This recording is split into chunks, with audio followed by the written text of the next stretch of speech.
Hello student, welcome in your channel chemistry file. आपको पता है केमिस्ट्री फाइल का क्या मतलब होता है? केमिस्ट्री फाइल का मतलब होता है लव टुवर्ड्स केमिस्ट्री। चलिए लव करते हैं केमिस्ट्री से, ठीक है। ये क्लास 11th का चैप्टर फर्स्ट और लेक्चर नंबर 2 है। इस वीडियो में हम कवर करने जा रहे हैं लॉज ऑफ केमिकल कॉम्बिनेशन। ध्यान से देखिए, मैं कोशिश करूंगा आपको पूरी तरह से समझाने की, ठीक है। तो बिना टाइम वेस्ट किए हम लोग मेन पॉइंट पे आते हैं, ठीक है। टॉपिक हमारा है law of chemical combination.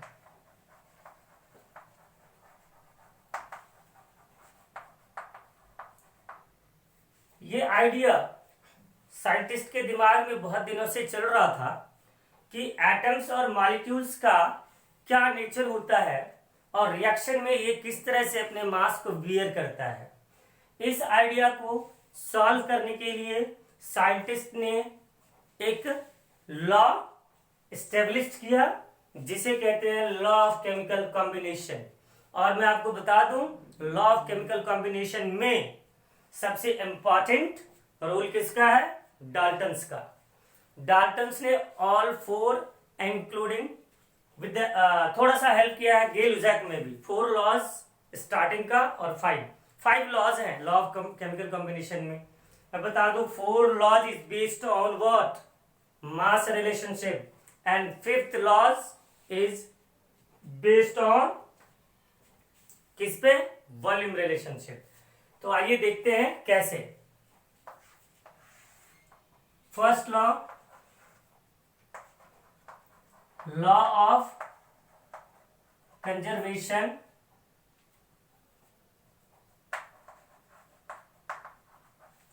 Of mass.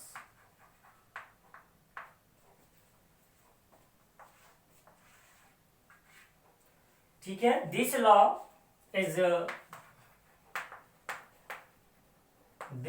is established by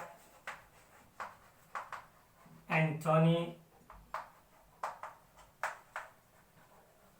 Lavoisier, and he stated as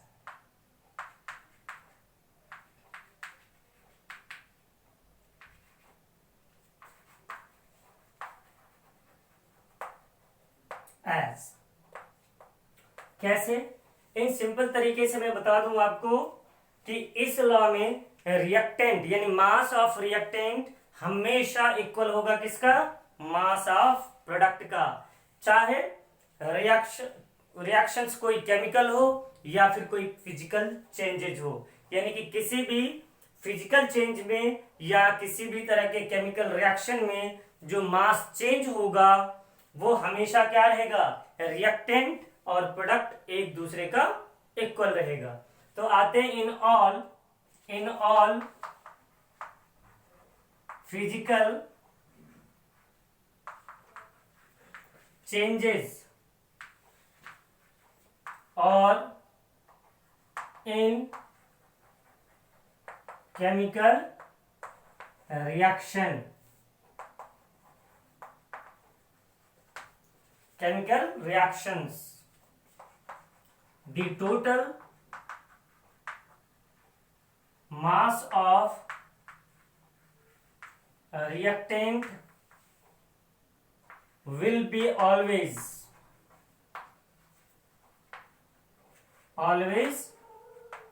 equal to the total mass of product।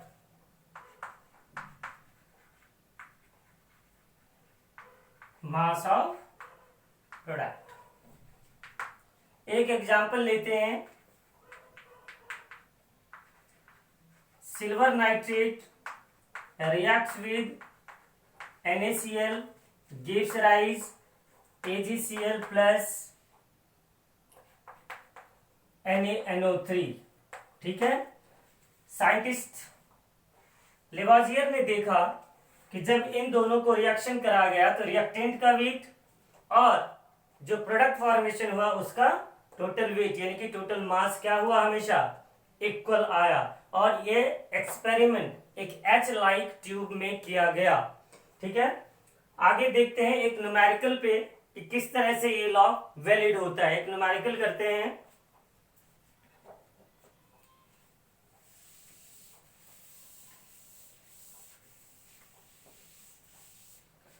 Numerical, what weight of sodium chloride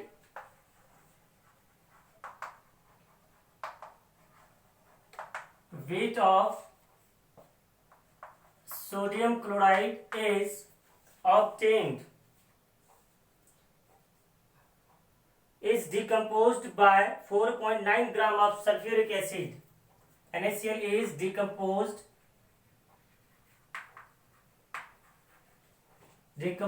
by 4.9 gram of sulphuric acid.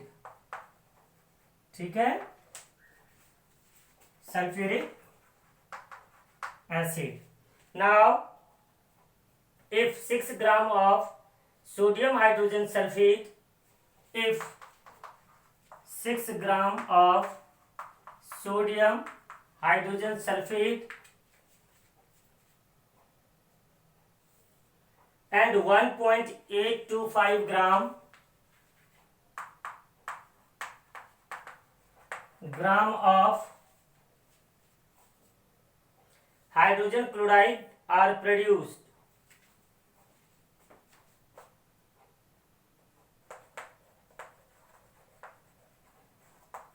hydrogen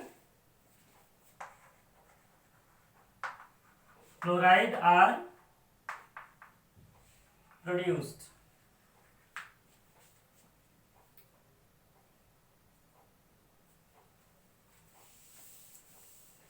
In the same reaction, produced in the same reaction. ठीक है बच्चे, हम लोग step by step her law को discuss करेंगे। Maximum topic इस video में मैं कवर करने की कोशिश करूंगा। अब देखिए रिएक्शंस, पहले जब भी हम इस तरह की प्रॉब्लम करेंगे तो सबसे पहले रिएक्शंस करेंगे। ये कह रहा है कि सोडियम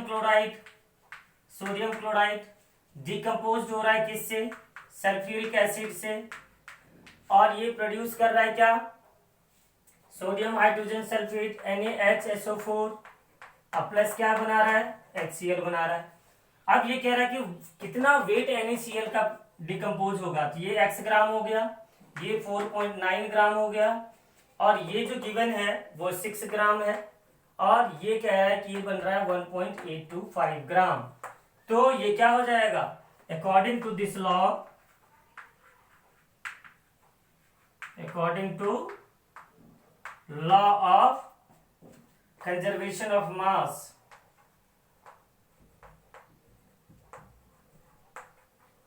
मास, रिएक्टेंट किसके प्रोडक्ट होगा, mass of reactant always equal to mass of reactant. Reactants equal होगा किसका, मास ऑफ प्रोडक्ट का होगा। ठीक है, तो अब देखिए मास ऑफ रिएक्टेंट आपके पास क्या है, x plus this, x plus 4.9 gram equal to ये क्या बना देगा, 6 ग्राम प्लस 1.825 ग्राम। ठीक है, अब इसको क्या करें हम, x निकाल लेते हैं। x अगर हम निकालेंगे तो क्या हो जाएगा, ये प्लस हम माइनस ये कर देंगे, x निकल जाएगा, यानी कि 6 प्लस 1.825 माइनस 4.9 ग्राम, और ये तो बड़ा सिंपल कैलकुलेशन है, आप इसे माइनस कर लेंगे। आगे हम लोग बात करते हैं,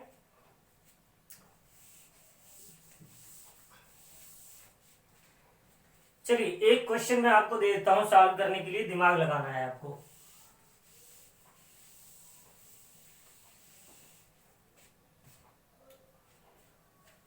एक क्वेश्चन है कि when 4.2 gram of ethane, formula होगा C2H6, undergo combustion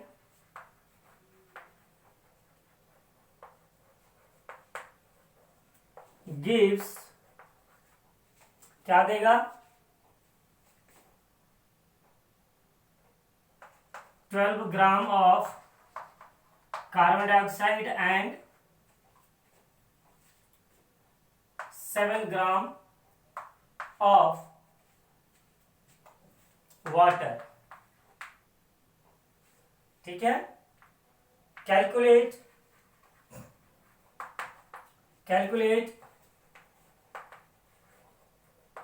weight of oxygen and then justify this agreement show law of conservation of मास। मैं आपको हिंट दे दूं कि इसमें आपको मास ऑफ ऑक्सीजन निकालना है। कैसे निकालना है? नंबर ऑफ मोल्स के बेस पे। नंबर ऑफ मोल्स आपने 9th में पढ़ा होगा, given mass upon molar mass होता है। आप नंबर ऑफ मोल्स इथेन का निकालना, ऐसे भी हो जाएगा ये क्वेश्चन, बट आपको नंबर ऑफ मोल्स निकाल के फिर ऑक्सीजन का वेट निकालना है, फिर जाके आपको इस तरह से कंपेयर करना है। ठीक है, आगे बढ़ते हैं हम लोग।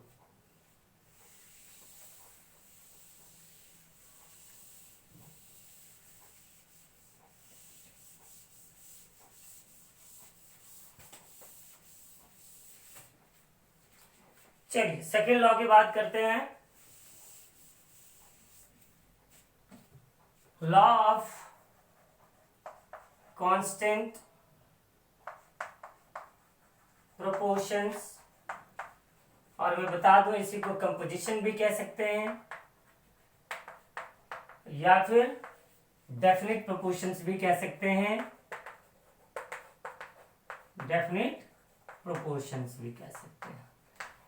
सिंपल तरीके से आप समझिए, एक कंपाउंड दो डिफरेंट सोर्स से मिल रहा है आपको, ठीक है, उस कंपाउंड में प्रेजेंट एलिमेंट जो होगा वो हमेशा सेम रहता है। कंसिस्ट एलिमेंट्स जो होंगे हमेशा क्या रहेगा? सेम रहेगा। ठीक है, और जो वो एलिमेंट होगा वो फिक्स्ड प्रोपोर्शन बाय वेट में कंबाइन करेगा। और ये प्योर कंपाउंड होनी चाहिए मैक्सिमम। ज्यादातर जो प्योर कंपाउंड होगा उसी में हम इस चीज को देख पाएंगे। इम्प्योरिटी होगी तो कंटेन्स होगा डिफरेंट चीजों को, तो इसको नहीं करना है। तो प्योर कंपाउंड में तो इसको चलिए स्टेटमेंट लिखते हैं। ठीक है, a pure compound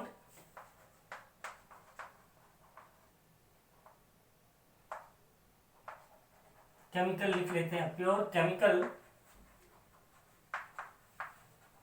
compound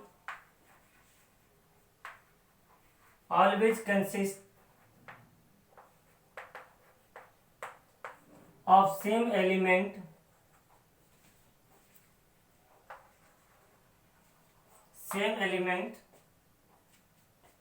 combined together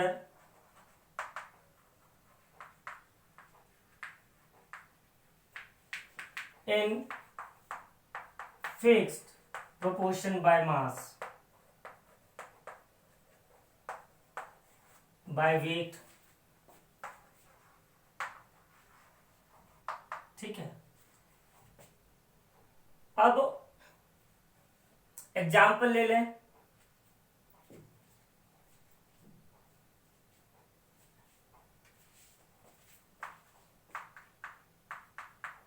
water, ये हमारा दो डिफरेंट सोर्स से मिल रहा है। दोनों ही सोर्स हम कह सकते हैं कि नेचुरल सोर्सेज और एक सिंथेटिक सोर्स ले लेते हैं। एक सोर्स हमारा क्या है? नेचुरल है, दूसरा हमारा क्या है? सिंथेटिक है, सिंथेटिक सोर्स है। ठीक है, तो इसमें आप देखो कि 2 ग्राम ऑफ हाइड्रोजन एंड क्या है 16 ग्राम ऑफ ऑक्सीजन। अगर दोनों का रेशियो निकालेंगे तो क्या हो जाएगा हमारा 1:8। एक तो ये तरीका हो गया, 1:8 में हमेशा वाटर में हाइड्रोजन एंड ऑक्सीजन कंटेन्स रहेगा। दूसरा परसेंटेज के फॉर्म में भी हो सकता है। कोई मान लो कि एक नेचुरल सब्सटेंस, उसी को हमने लेबोरेटरी में बना लिया, ठीक है, तो उसमें जो कंटेन्स परसेंट होगा वो हमेशा क्या रहेगा, सेम रहेगा। तो ये लॉ इसी चीज को इंडिकेट करता है। चलिए एक न्यूमेरिकल करके इस पे हम देख लेते हैं। Numerical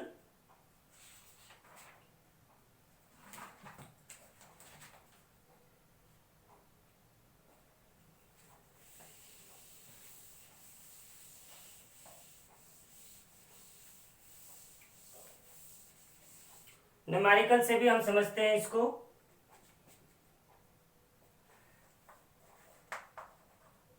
the mass of copper oxide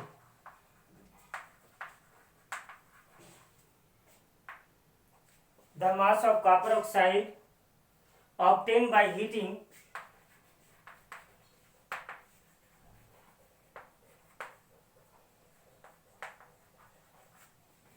heating 2.16 gram of metallic copper.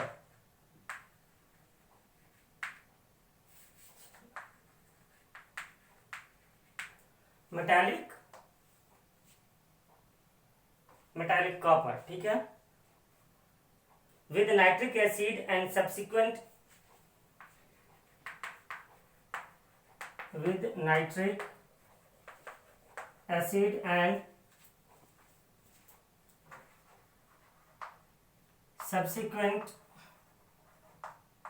ignition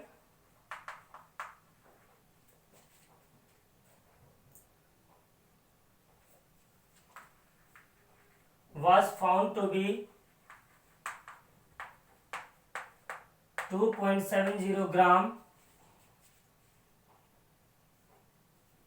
in another experiment.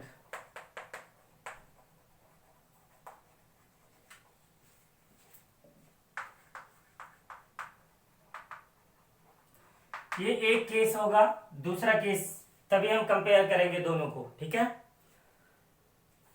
1.5 gram of copper oxide, 1.15 gram of copper oxide. ये क्वेश्चन लर्न नहीं होता है तो लिखना पड़ता है ना देख के। On reduction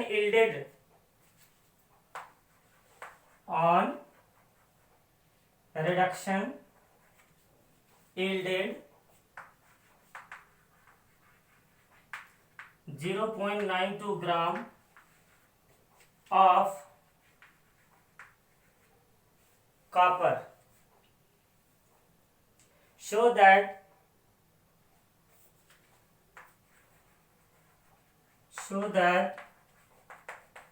the data illustrate the law of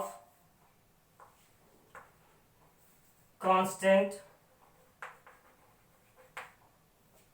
proportion। ठीक है, देखिए क्वेश्चन देख लीजिए, मैं इरेज करूंगा।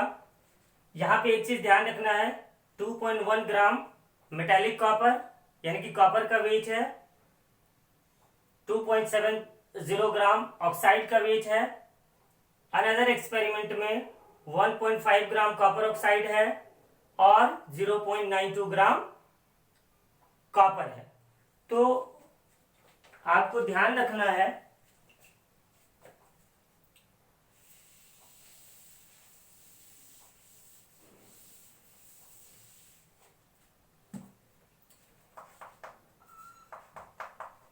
in case first weight of copper oxide, ये हमारा कितना है 2.70 ग्राम है। वेट ऑफ कॉपर, ये हमारा कितना है 2.16 ग्राम है। Oxide is form with the two elements copper and oxygen, तो we need weight of oxygen. तो वेट ऑफ ऑक्सीजन क्या हो जाएगा हमारा, इक्वल टू 2.70 और minus 2.16 gram equal to 0.54 gram. ठीक है, अब देखिए परसेंटेज निकाल लेते हैं। मैं आपको बताना चाह रहा हूं कि परसेंटेज निकालने का जो तरीका होता है, percentage of any element, percentage of copper, ये होता है mass of one component divided by होता है टोटल मास इनटू क्या होगा 100। तो देखते हैं, कॉपर का परसेंटेज निकालना है तो कॉपर का मास लेंगे 2.16 डिवाइडेड बाय 2.70 इनटू क्या करना है 100। तो ये क्या आ जाएगा हमारा, ये आ जाएगा 80%। सिमिलरली परसेंटेज ऑफ क्या निकालना है हमें, ऑक्सीजन निकालना है।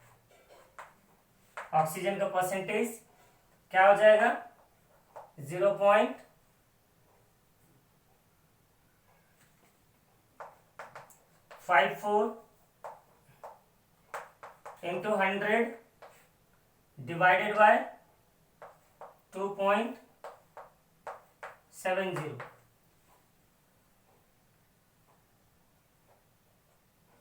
20%। ठीक है, सिमिलरली दूसरा केस लेते हैं हम, case second. Weight of copper oxide given है 1.15 ग्राम और क्वेश्चन में वेट ऑफ कॉपर दिया हुआ है कितना हमारा 0.92 ग्राम। तो ऑक्सीजन का वेट हम इसी तरह से अगर निकालते हैं तो क्या हो जाएगा हमारा 1.15 ग्राम माइनस 0.92 ग्राम इक्वल टू क्या आ जाएगा 0.23 ग्राम। अब देखिए आप, सेम तरीका सेकेंड केस में कॉपर का परसेंटेज निकालना है, ऑक्सीजन का परसेंटेज निकालना है। तो यहाँ पे कॉपर का हम लोग क्या कर लेते हैं, वैल्यू पुट कर देते हैं सेकेंड वाला। ठीक है, कॉपर है 0.92 डिवाइडेड बाय 1.15 इक्वल टू ये 80% ही रहेगा। और इस केस में हमारा क्या है, इस केस में 0.23 1.15 ये हमारा 20% होगा। तो दोनों ही केस में कॉपर का परसेंटेज कितना निकला, दो सोर्स था, कॉपर का परसेंटेज कितना निकला 80% और ऑक्सीजन का परसेंटेज कितना निकला 20%। तो ये न्यूमेरिकल कंफर्म करता है क्या हमारा लॉ ऑफ कांस्टेंट प्रोपोर्शंस को। थर्ड लॉ हम डिस्कस करने जा रहे हैं।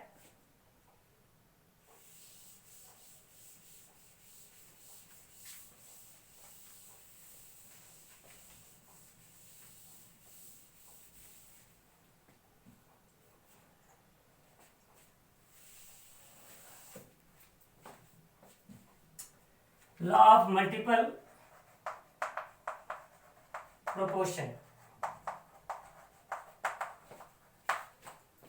Law of multiple proportion. अच्छा, एक बात बताना भूल गया मैं, जो सेकेंड लॉ है लॉ ऑफ कांस्टेंट प्रोपोर्शंस, ये प्राउस्ट ने दिया है और ये लॉ किसने, स्पेशली डाल्टन ने दिया है।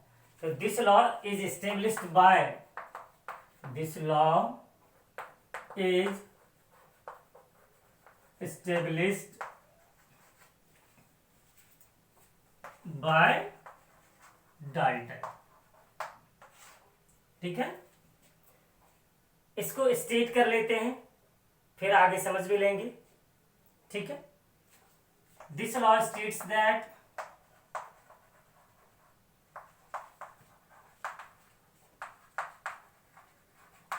if two elements combine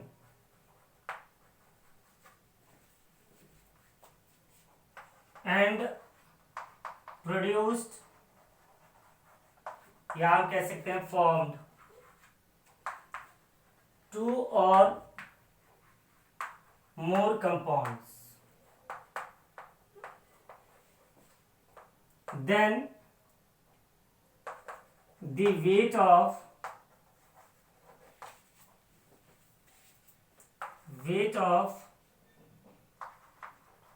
one element combined with the fixed weight of another element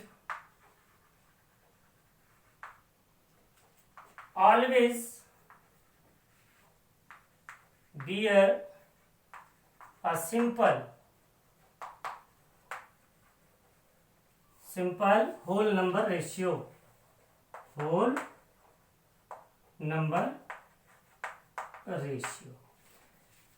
देखिए स्टेटमेंट कह रहा है कि दो एलिमेंट कंबाइन करेगा, फॉर्म करेगा टू कंपाउंड्स या टू एंड मोर कंपाउंड्स. जो वेट ऑफ वन एलिमेंट होता है, जिस वेट से एक एलिमेंट कंबाइन करेगा, किससे कंबाइन करेगा?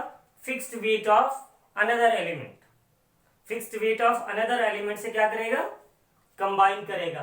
तो ये एलिमेंट ऑलवेज बियर करता है simple whole number ratio. First element always bear करेगा simple whole number ratio. For example,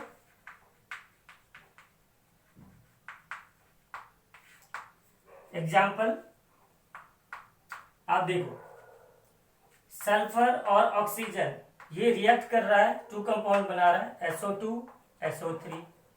यहां पे फिक्स्ड वेट सल्फर का कितना है? इस केस में 32 ग्राम और इस केस में भी 32 ग्राम. और ऑक्सीजन का वेट क्या है? वेट ऑफ ऑक्सीजन इस केस में कितना है? 32 और इस केस में कितना है? 48. तो इसका अगर रेशियो हम देखें तो क्या होगा? 2:3 होगा. ठीक है. नेक्स्ट एग्जाम्पल,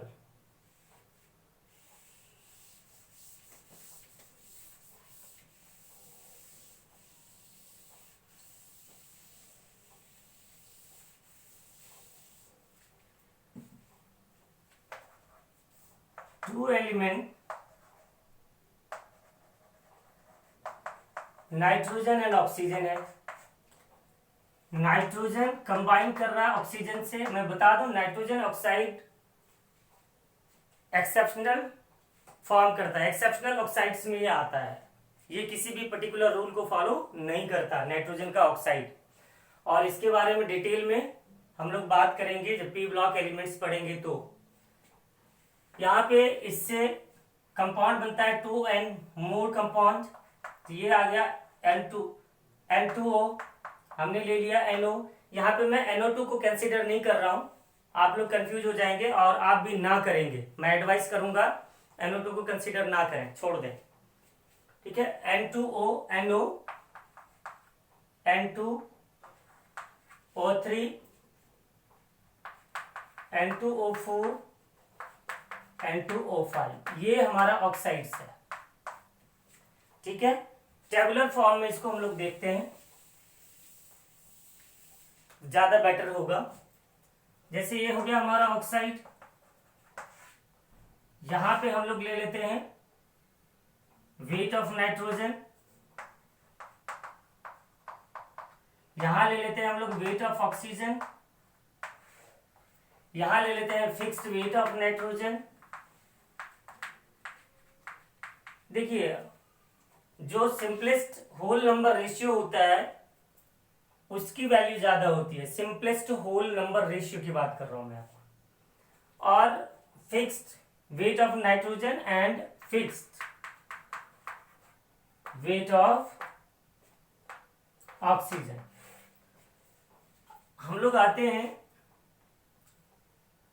N2O, नाइट्रोजन यहाँ पे क्या है 28 ग्राम, NO यहाँ पे 14 ग्राम, N2O3 nitrogen 28 gram, N2O4 nitrogen 28 gram and N2O5 nitrogen 28 ग्राम। ठीक है, जो वेट ऑफ ऑक्सीजन है इसमें ये कंबाइन कर रहा है 16 ग्राम। यहां NO के केस में ऑक्सीजन कितना है 16 ग्राम, यहां 32 ग्राम, 64 ग्राम एंड 80 ग्राम। ठीक है, फिक्स्ड वेट सपोज करते हैं 40 ग्राम लोएस्ट वैल्यू है, तो 14 ग्राम इस केस में नाइट्रोजन कंबाइन कर रहा है, 14 parts of nitrogen combine with what 16 part of oxygen. इस केस में 1 एटम है इसलिए 16 ग्राम ही रहेगा। अब NO इसमें 14 ग्राम ऑलरेडी है और इसमें ऑक्सीजन कितना है, इसको देखिए पहले 14 ग्राम, ये सारे तो 14 ग्राम हो जाएगा।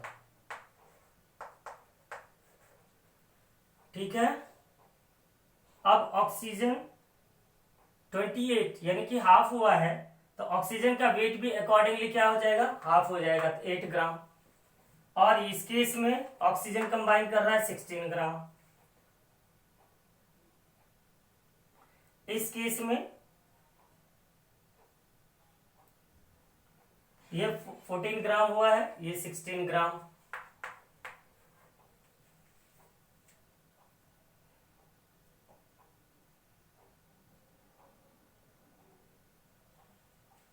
ये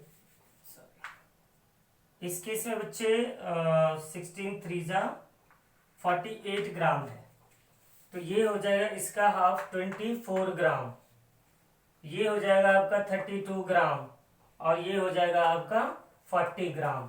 तो जब आप इसको 8 से डिवाइड कर दोगे इसका रेशियो आ जाएगा 1:2:3:4:5। तो यहाँ पे ये एग्जाम्पल ये शो कर रहा है कि 14 parts of nitrogen combined with the various parts of oxygen in the ratio of 1:3 and 4:5। इसके रेशियो में क्या हो रहा है कंबाइन कर रहा है। वीडियो का लेंथ शायद बड़ा हो रहा है, तो नेक्स्ट टॉपिक जो हम लोग नेक्स्ट वीडियो में कवर करेंगे वो होगा हमारा Gay Lussac law and reciprocal and Avogadro's law. ठीक है, आप इसे सब्सक्राइब करें, लाइक करें, शेयर करें, डाउट्स को कमेंट बॉक्स में लिखें, कहीं पे कोई मिसिंग नजर आए तो वो बताएं, करेक्ट करके नेक्स्ट वीडियो में आपको दिया जाएगा। थैंक यू बच्चे।